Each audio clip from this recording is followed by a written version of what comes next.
So, kamusta po sa lahat ng Pilipino sa buong mundo? Ang pag-uusapan po natin ngayon ay ang freedom of the press. So, internationally, we can see yung consistent and systematic attack on the press o yung media.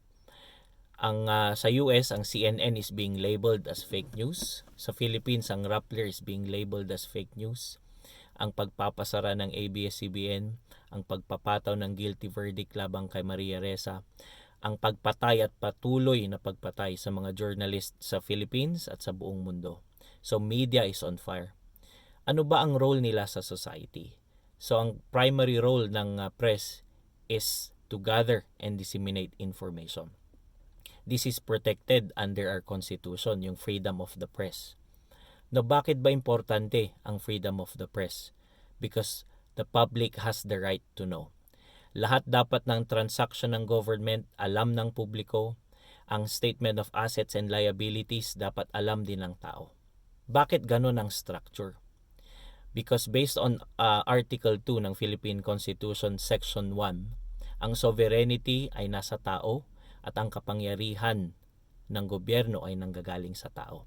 So if we put that in a framework, ang kakalabasan po dyan ay ang principal and agent relationship. Public being the principal and government being the agent. So ito po yung relationship nila. In theory, ito po siya, but in reality, as we all know, iba po. So ang principal is hiring an agent to act in behalf of the principal. Kailangan na nakasaad po dyan Article 2, Section 4 na ang primary role ng government is to serve and protect the people. So inahire mo through election ng government para pagsilbihan, public servant sila para pagsilbihan ng tao.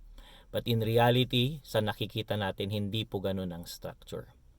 So bakit po ba komplikado ang principal and agent relationship? So maglagay po tayo ng mga concepts. Humingi po tayo ng tulong sa economics, sa sociology, sa psychology.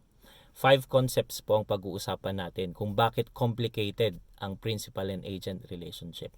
Ang first po dyan is self-interest. Pangalawa po dyan is asymmetric information. Pangatlo is incentives. Pang-apat is conflict of interest. At panglima, ang supervised agent.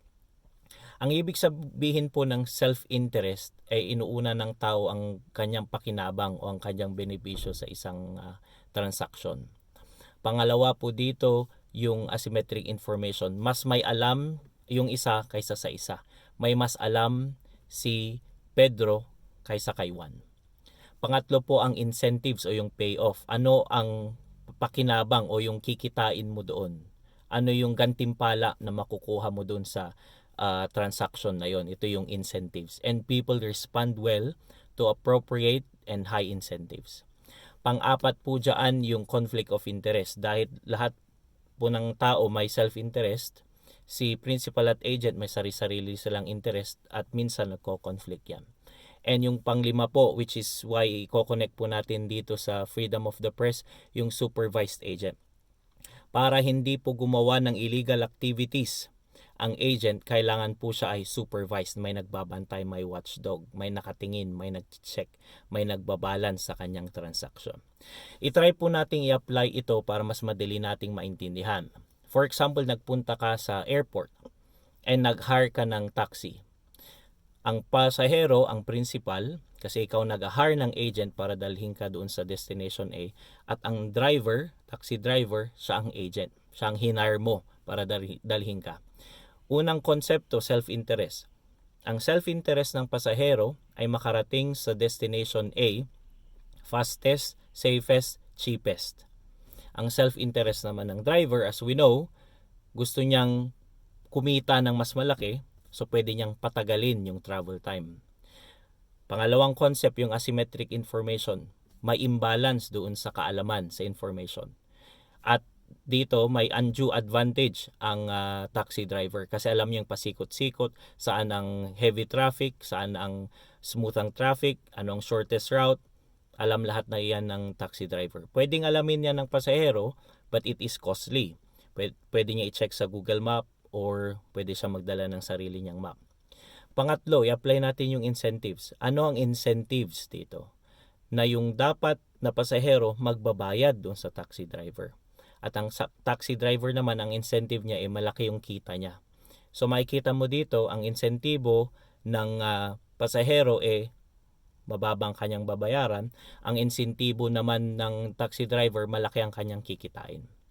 At yung conflict of interest yung pang-apat. Saan nanggagaling yung conflict of interest?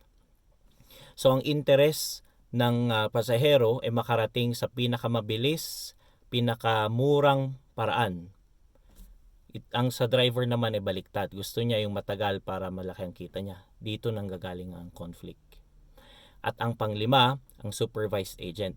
Makikita ng pasahero na nilalamangan ng driver yung pasahero kapag binabantayan yung gawain ng driver.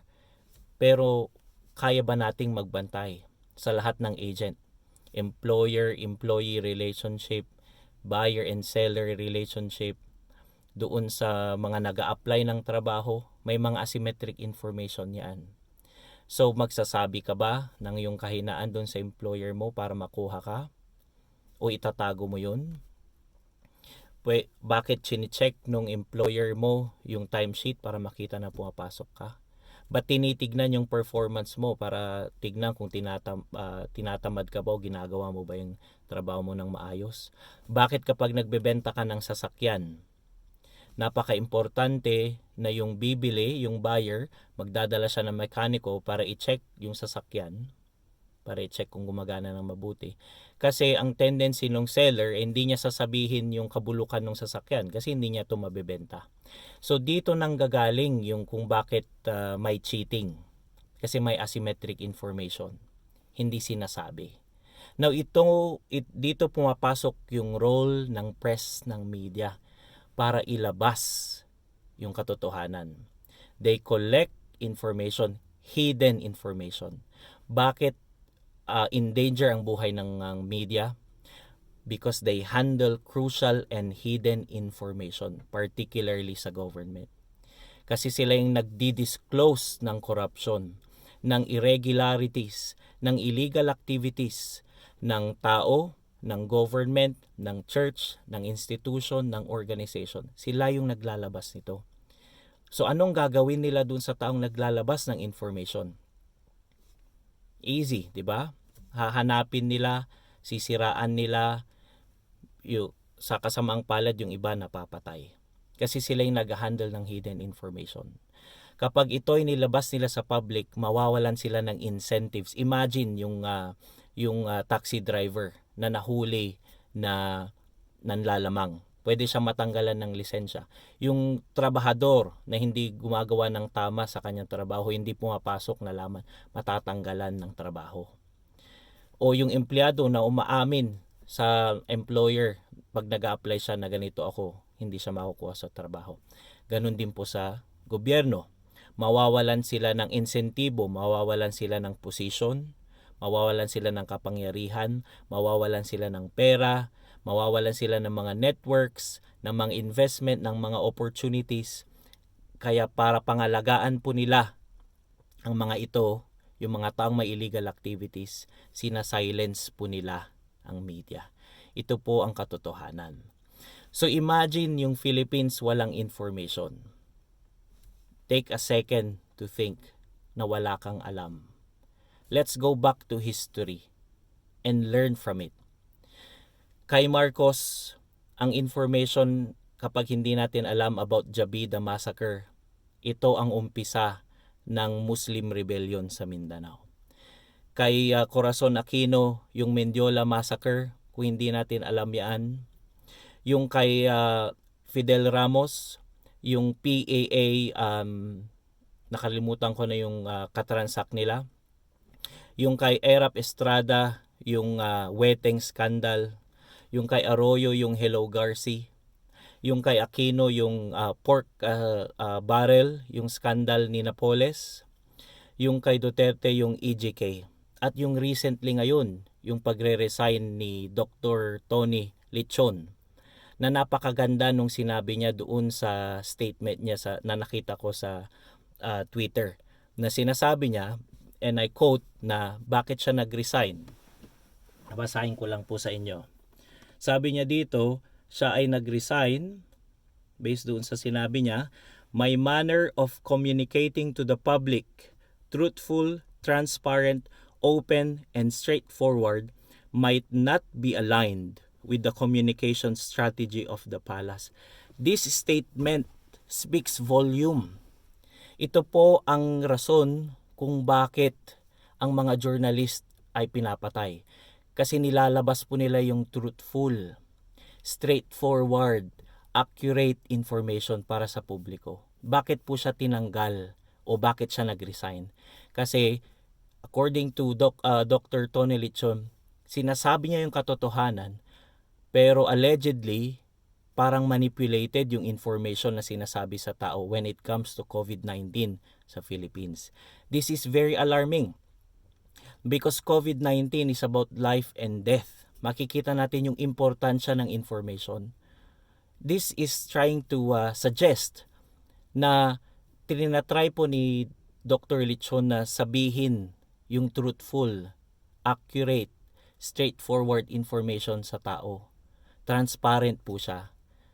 Bakit may pumipigil po ba sa kanya? Ang question po ba dito is, bakit po siya pinipigilang maglahat ng truthful information? Hindi po natin alam yung nangyayari doon sa kanilang mga meeting because of asymmetric information.